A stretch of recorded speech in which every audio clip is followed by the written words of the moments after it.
Bismillahirrahmanirrahim. Assalamualaikum warahmatullahi wabarakatuh. Perkenalkan, nama saya Abizar Al-Ghifari dari kelas 02 SMJE 013, Prodi Manajemen dan mata kuliah Sumber Daya Manusia. Di sini saya akan menganalisis kesalahan dalam penjualan PT Coca-Cola.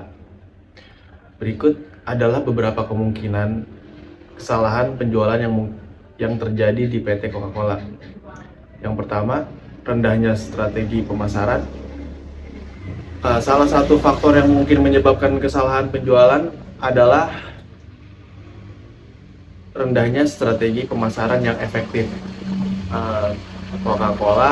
PT Coca-Cola mungkin tidak memiliki pendekatan yang tepat untuk memasarkan produk mereka kepada konsumen. Ini bisa meliputi kurangnya kampanye iklan yang menarik dan juga kurangnya promosi yang efektif atau ketidakmampuan menjangkau target pasar yang tepat. Yang kedua, persaingan yang sengit. PT Coca-Cola beroperasi dalam industri minuman yang sangat kompetitif. Kesalahan penjualan yang dapat terjadi jika perusahaan tidak mampu bersaing dengan efektif melawan pesaing utama seperti Pepsi atau merek minuman lainnya.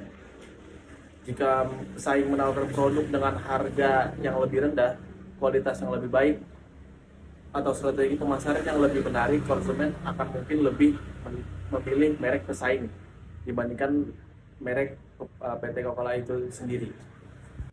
Yang ketiga, kurangnya inovasi produk. Kesalahan penjualan juga bisa terjadi jika PT Coca-Cola gagal berinovasi dan tidak mengikuti tren pasar. Jika perusahaan tidak menghadirkan produk yang baru yang menarik atau tidak memperbarui merek mereka secara teratur, konsumen mungkin kehilangan minat dan beralih ke alternatif yang lebih menarik. Yang keempat, distribusi yang tidak efisien. Masalah dalam rantai pasokan dan kesalahan dan distribusi juga dapat menjadi penyebab kesalahan penjualan.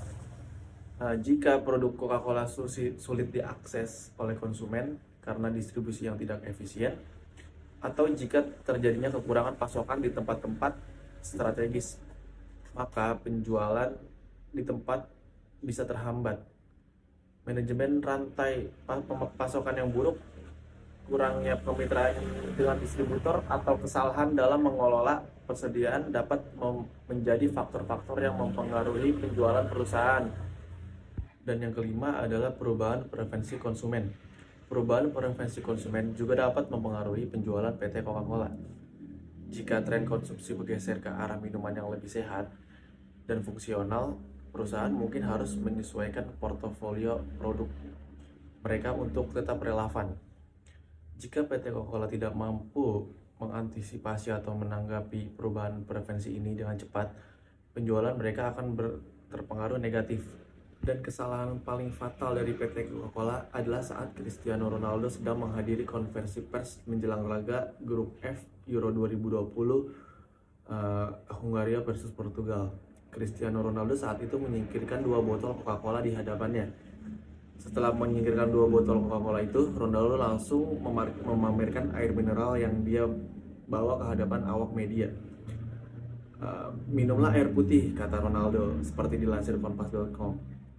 Gestur Cristiano Ronaldo ini ternyata memiliki dampak negatif yang besar kepada Coca-Cola. Dikabarkan bahwa harga saham perusahaan minuman bersoda itu turun hingga 4 miliar dolar atau sekitar 57 triliun rupiah. Oke, baik, saya akan lanjut menganalisis kesalahan dalam manajemen di PT Ruyung Karya Mandiri.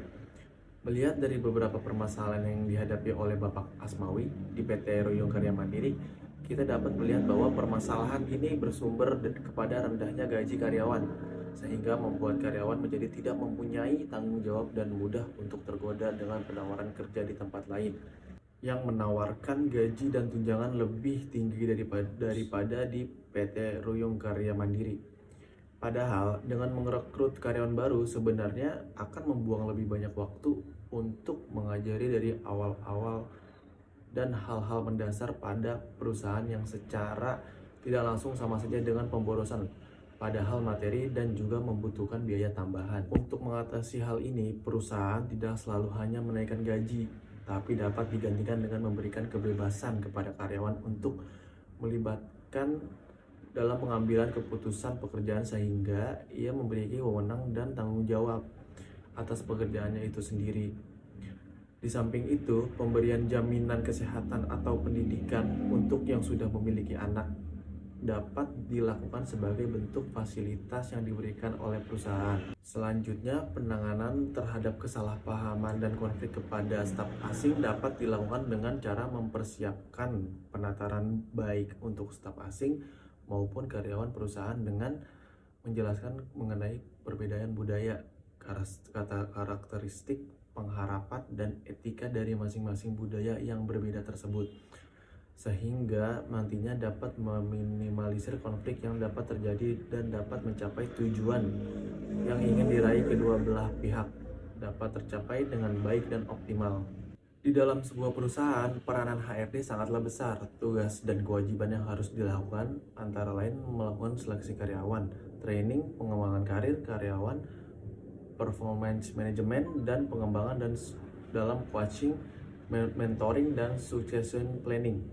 Selain itu, tugas human resource juga melakukan manajemen dalam perusahaan, yaitu tentu saja manajemen sumber daya manusia yang ada di suatu perusahaan.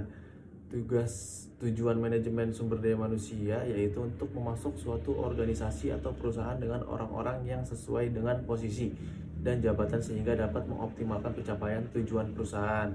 Menurut analisa saya, masalah-masalah yang terjadi dalam perusahaan dapat diselesaikan dengan mempertahankan karyawan yang sudah ada dan menaikkan upah karyawan sehingga tidak lagi melakukan training bagi karyawan baru yang akan memakan waktu serta biaya tambahan.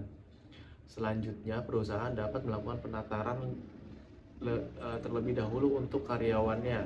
Dan untuk karyawan dari perusahaan asing mengenai perbedaan budaya, ras, cara berpikir, dan tingkah laku, dan lain-lain, sehingga diharapkan dengan penataran tersebut kedua belah pihak dapat memahami dan mengerti satu sama lain, serta pencapaian tujuan perusahaan dapat terjalin dengan baik dan optimal. Baik, sekian yang dapat saya sampaikan tentang analisis kedua PT tersebut. Kurang lebihnya mohon maaf. Wassalamualaikum warahmatullahi wabarakatuh. Burung dara, burung cendrawasih. Sekian, terima kasih.